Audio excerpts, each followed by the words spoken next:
Hi everyone, hope everyone's doing good. In this video, I'm going to lay out the 8 shapes that will help you to get through most jazz tunes. And I apologize, there's some construction going on outside in front of my house, so if there's some extra noise in the background, I apologize. But so there's 4 main chord types in jazz. There's major, minor, dominant, and minor 7 flat 5. Okay, and there's going to be 2 shapes for each one of those chord types. And of course, in jazz, there's tons more as far as different chord types, voicings, shapes, so on and so forth. But these 4 chord types and 8 shapes will get you through a lot of tunes, tons of tunes. So let's go through these. So let's start with major 7. And so let's do it in C. Here's C major 7. Okay. And the shapes are going to be based on the roots being on the A string and the low E string. Good place to start to learn these, because those are kind of the 2 ways that we want to relate to harmony initially, is with the bass in the A string and the low E string. So here's C major with the bass in the A string, and here's C major 7 with the bass in the low E string. Scoot up a little bit. Yeah, so that is going to be our 1 chord, okay? And then minor 7, which is going to be our 2 chord, is going to be this. So D minor 7, okay, with the root on the A string, and then D minor 7 with the root on the low E string. There's different ways you can finger this. Some people will do this so obviously I have my 2nd finger on the root and my 3rd finger is barring. You could do 2nd finger and 1st finger bar. That's kind of, I don't know, a little uncomfortable for me, but some people do that. You could even do your thumb in 1st. There's different ways you can finger all this stuff. Once you get outside of the classical world, fingering can vary more often. So there's minor 7, and that's going to be our 2 chord, and our 5 chord is going to be G7. So here's this with the root on the low E string, okay, and G dominant 7 with the root on the A string, okay. So those 6 shapes right there are going to allow you to play the major 2-5-1 in those 2 places on the guitar. So here's that D minor 7 with the root on the A string, G7 with the root on the low E, and then C major 7 with the root on the A. Okay, I'll do that one more time.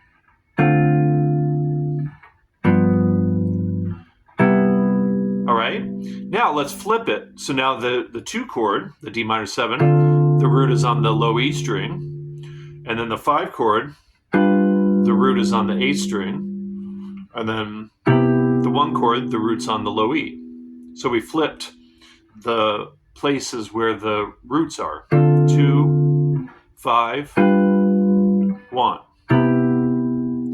Okay, so those are the 2 places to do the major 2-5-1. Now, all we're going to do to make it a minor 2-5-1 is we're going to make the 2 chord, the D minor 7, a minor 7 flat 5. So we're going to take this 5 right here and bring it down a half step. Now this is kind of a weird fingering. You can do that. It is kind of a nice way to alter the chord from the minor 7, but I find it more comfortable, and this is the more common way to finger it, where you do 1, 3, 2, or excuse me, 1, 3, 2, 4. So there's D minor 7 flat 5. And initially, when I first learned this when I was very young, it took my ear some time to get used to this. I started taking jazz guitar lessons when I was 15, and prior to that, I was mostly playing rock and instrumental rock and kind of that stuff. And I remember when I switched over to a jazz teacher, he asked me to play an E minor 7 flat 5, and I looked at him like he was speaking Chinese, And so even after that point, it took my ear a little while to get used to this because I didn't grow up and before the age of 15 hearing a minor 7 flat 5. That just wasn't in Joe Satriani's music, you know. So it can take your ear maybe a little while to get used to some of this stuff, but particularly this one, you know, it's kind of its own thing. Very dark. All right, so that's our 2 chord. And before we do the 2-5-1 here, let me show you the D minor 7 flat 5, which will be the 8th shape here with the D on the low E string. So can't get a little cramped in there. See where my thumb is? You might want to experiment with that. So there's the D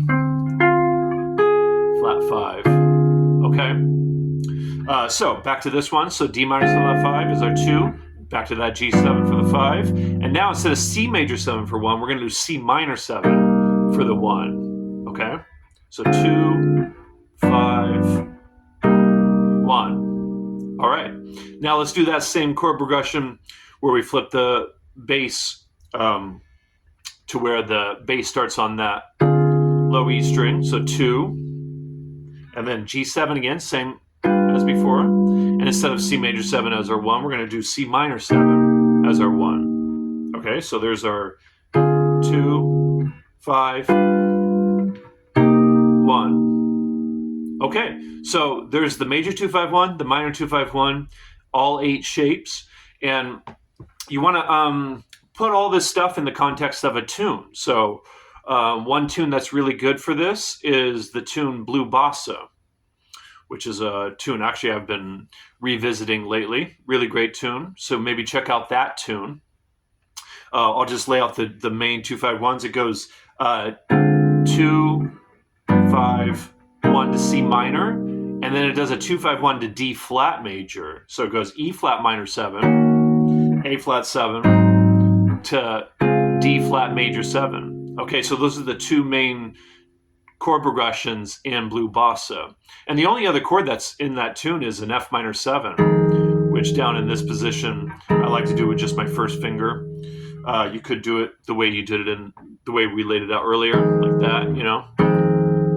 But those are the only chords in Blue Bossa, the main ones anyways. And yeah, so those will get you going with a lot of tunes, tons and tons of tunes. And again, I would recommend putting all this stuff in the context of tunes.